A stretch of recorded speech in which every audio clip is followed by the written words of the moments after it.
Update on you. We got to know how's the health. When are you looking to come back? Man, I feel good, man. I just met with my doctor on Tuesday. Actually, Monday. I met my doctor on Monday. My range of motion is great. My strength is great. I had stem cell injected for the third and final time on Tuesday. Doc said if he felt I needed to fight in June, he'd feel confident in me fighting in June. At the time they wanted me to fight, which was 6 weeks ago, is just no way you can forecast as far out. And I've never pulled out a fight. Have you ever seen me on a fight card and I didn't show up?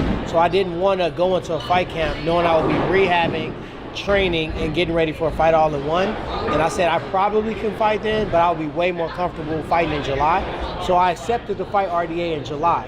And I'm looking at RDA like, man, that don't make a lot of sense. You don't have to fight this fight. I've already said I will fight you, and now you're fighting a guy. And I just think of the Frankie Edgar situation, and you know how he got jumped over the ladder. So that's his choice. You know, they're fighting for the Boo Boo belt. And, you know, the champion to be waiting to scrape up whoever's left over. You feel disrespected at all? Because I think we were all shocked. I mean, it's a great fight, right? RDA Covington makes sense in the division. But why does it have to have an interim title? I mean, do you feel disrespected at all by that? We all know it doesn't have to have the interim title. It's the #1 contendership fight. And let's be clear, who was the #1 contender before that? You know what I mean? Technically, Stephen Wonderboy, if you want to be honest. So this fight needed to happen to say who was the #1 contender. It did need the interim belt behind it. Part of me wanted to be disrespected, but the other part is like, you know what? I fought 4 times in a year. It hasn't even been a year since I've been out. I was willing and ready to fight in July, which is still almost a month shy of being a year. So what other champion, what other circumstance or situation have we ever seen this before? I've never seen it myself. So with that said, it's just focusing on rehabbing, focusing on doing what I need to do. I'm going to be real quiet right now. When I come back, I'm going to let my hands do the talking. I know Covington's a guy that you never want to give the time of day, but if he wins this fight, I mean, you got to fight him, right? You got to whoop his ass. You still don't have to get the time of day. You know, he's doing a lot of barking. 90% of his social media is revolving around me, which he might need to shake his man card when you think about that. And also, like, who has he fought? Who has he beat? Like, his first time fighting on Fox was his last fight against Maya.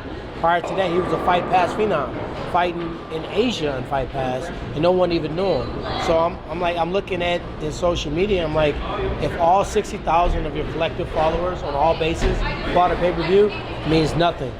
So I think he's looking at the scheme of MMA. This is what he thinks he needs to do. He's trying to be the heel, but he has no knockouts ever in his history of his fighting.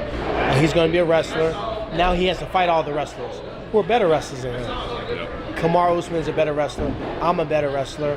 And striking-wise, it's not even comparable. So now the mouth has to answer questions when the octagon locks. And if he can get through RDA, he's a better wrestler than RDA, but RDA is a better all-around fighter.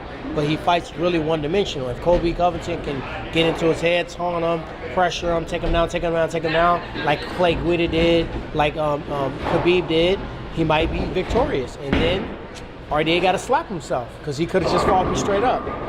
Last thing for me, because I know you got to go to work, but I want to ask you, I mean, you mentioned Conor McGregor, kind of alluded to him as the former champ. I don't think anybody stands behind his actions, but I just wonder, I mean, does this concern you at all, the future of our sport? I mean, how things are marketed? Are people going to copy that behavior? Is this going to be the new norm? Or is it concern you when you see what happened last week in New York? I dare somebody try that. Your ass kicked out of UFC ASAP. Nobody else. Black, white, green, purple, I don't care who you are. If you're not Conor McGregor and you did that, instantly, the second the glass shattered, you would already get the pink slip. So it's not going to be the norm.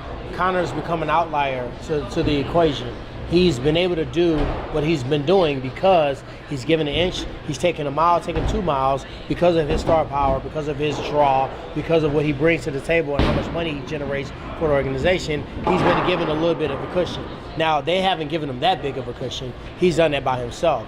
And I think his repercussions for that, the suits that's probably going to come afterwards, the fines, and maybe the suspensions, should be enough punishment. I don't feel the need to kick him while he's down. He's already done some bonehead stuff. And he really needs to sit back and refigure, what the hell am I doing? Like, you know what I mean? Artem Lobov, really? He shouldn't even be in the UFC. You did your due by getting him there. Now you're going to come and defend him? Like, a man got to defend himself at some point. And just one for me, you touched upon it earlier, you're one of the most active champions last year, hasn't been the case this year. In the next few months, the top of the welterweight division is incredibly busy. As a champion, Are you, I don't want to say happy, but like you're going to have a clear opponent and a clear top 5 after the next few months? But who's going to beat me, though? I don't know. They don't have one. They don't have one guy on the roster. They can't fly somebody in from Japan. My toughest competition is behind me. The Carlos Condis, the Josh Koscheck's, the Rory McDonald's, the Jake Shields.